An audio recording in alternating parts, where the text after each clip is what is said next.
kami mohon kepadamu untuk membuktikan komitmen kami atas apa yang kau tetapkan sebelum diangkat jadi Nabi dan Rasul.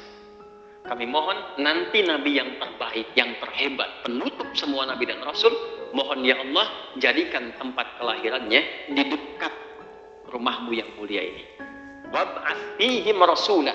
Jadi ini Ka'bah ya Allah, nanti jadikan ada perkampungan di sekitaran situ, yang lahir dari situ adalah Nabi yang termulia. Jangan lahirkan Nabi ini kecuali dekat tempatmu yang termulia. Dan satu-satunya Nabi yang lahir dekat Ka'bah hanya Nabi Muhammad SAW. Silahkan dicek. Dan nanti ketika dia bertugas, ya Allah, sertakan dia dengan mukjizat terbaik, bentuknya ayat-ayatmu. Terbukti, dijawab oleh Allah. Begitu kemudian bertugas, mukjizatnya tidak seperti Nabi Isa alaihissalam, tidak seperti Nabi Musa alaihissalam. Mukjizat terbesarnya bukan tongkat, bukan tangan yang bisa melunakkan besi, tapi diturunkan Al-Quran. Mukjizat terbesarnya yang mengubah kehidupan dunia, Al-Quran. Dan bukankah setiap isi Al-Quran disebut dengan ayat? Al-Fatihah 7, Al-Baqarah 286. Perhatikan, wab'ats fihim rasulan minhum yatlu 'alaihim ayatik wa yu'allimuhumul kitab, hadis, sunnah, wal hikmah. Ini yang sedang kita pelajari. Wa yuzakkihim, merubah jiwa mereka sehingga menjadi lebih baik. Berislam lebih baik. Jahiliyah, seburuk-buruknya manusia dengan sifat buruknya. Datang Al-Quran, datang sunnah, berubah dan merubah mereka menjadi khairu ummah, manusia terbaik yang pernah hidup di bumi. Jadi menjadi Islam itu pasti lebih baik. Ikut Nabi itu merubah kita jadi lebih baik. Jadi kalau ada orang Islam mengaku Muslim, nabinya Nabi Muhammad tidak membuat dia menjadi pribadi yang baik, dipertanyakan keislamannya. Tuh, satu tuh ya. Nanti kita rinci, tenang, ini baru mukadimah kedua. Ya, jadi saya mau katakan, Nabi Ibrahim, Nabi Ismail saja, itu sebelum lahirnya Nabi Muhammad sudah berdoa kelahirannya, mengangkat keistimewaannya. Dan sekedar info saja, Nabi Ismail, Nabi Ibrahim itu datuknya Nabi Muhammad SAW dengan generasi periode yang jauh, kurang lebih 29 sampai 30 ke atas. Muhammad SAW bin Abdullah bin Abdul Muttalib bin Hashim bin Abdul Manaf bin Qusay bin Murrah bin Kilab bin Ka'ab bin Ghalib bin Fihr bin Malik bin Nadar bin Kinana bin Khuzaimah bin Mudrikah bin Ilyas bin Nizar bin Mudar bin Ma'ad bin Adnan bin Addi bin Adri bin Muqawwam bin Nahur bin Tarikh bin Ya'rub bin Yasjub bin Nabit bin Ismail alaihissalam bin Ibrahim alaihissalam. 29 sampai 30 generasi. Ayo ulangi. Setiap generasinya itu ribuan tahun. Ya, saya mau ngambil persepsi begini, maksud saya, ini yang bukan umatnya Nabi Muhammad saja. Tuh, kaget kan? Ya, walaupun statusnya Nabi dan Rasul, masih mengharap kemuliaan Nabi Muhammad. Dan itu berlangsung terus sampai periode Nabi Isa alaihissalam, Yesus. Nabi Isa itu 600 tahun sebelum kelahiran Nabi Muhammad SAW. Dan umatnya salah paham waktu itu, menduga beliau sebagai Rasul terakhir. Karena apa? Ada kemiripan sifat dengan Nabi Muhammad di salah satu sifat namanya. Kasihnya, ajaran kasihnya begitu dalam. Nabi Isa lewat dengan murid-muridnya. Di samping kali itu mungkin ya, kita sebut kali itu. Kalau sungai kan kebesaran. Tiba-tiba maaf, ada bangkai hewan. Riwayatnya cukup banyak, ada mengatakan saya tuh kalau yang agak kurang bagus, lisan saya kaku bilangnya gitu ya. Nggak bisa saya bilang. Pokoknya ada bangkai hewan lah, kurang lebih begitu. Bau. Ya, itu muridnya menutup hidungnya. Bau sekali guru, katanya bangkai ini. Tapi perhatikan apa kata Nabi Isa. Yesus ini. Ya, Al-Masih. Mesiah. Al-Masih itu maksudnya yang diberi mukjizat bisa ngurap, mengusap, sembuh. Karena pada waktu itu yang paling tinggi itu era-era medis. Jadi dokter membanggakan diri seakan menjadi sesuatu tumpuan yang hebat. Maka di antara mukjizat Nabi Isa itu mengalahkan sifat-sifat medis, sekali disentuh, diusap, sembuh penyakit. Sakit gigi Nabi Isa, usap sembuh. Sakit kulit, usap sembuh. Dokter bangkrut lah waktu itu. Ya. Karena tinggi gitu ya. Balik. Itu Nabi Isa alaihissalam. Diduga Nabi terakhir, perhatikan komennya.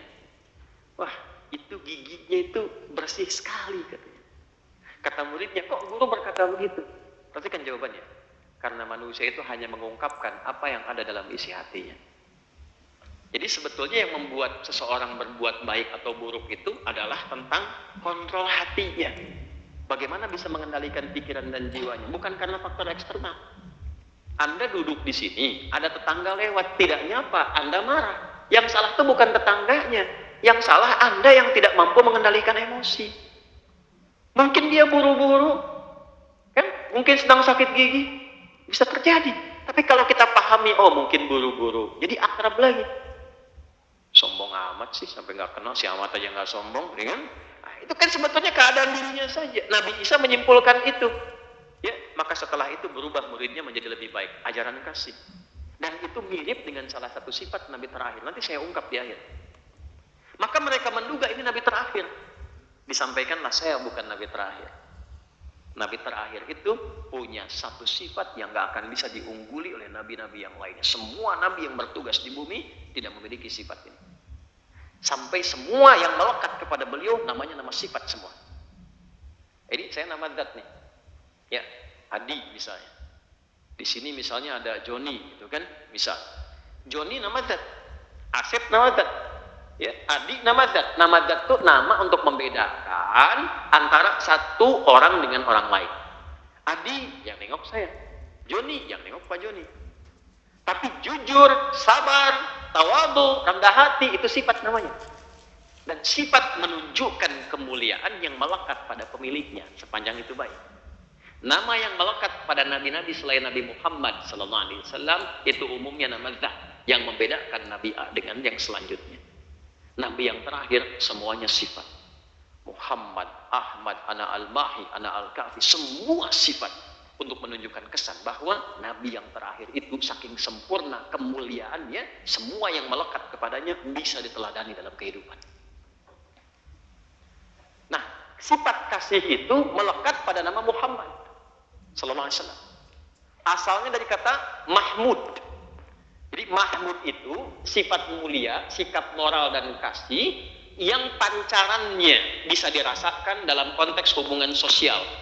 Hamlum minal makhluqat, minan nas, minal hayawanat, minan nabatat.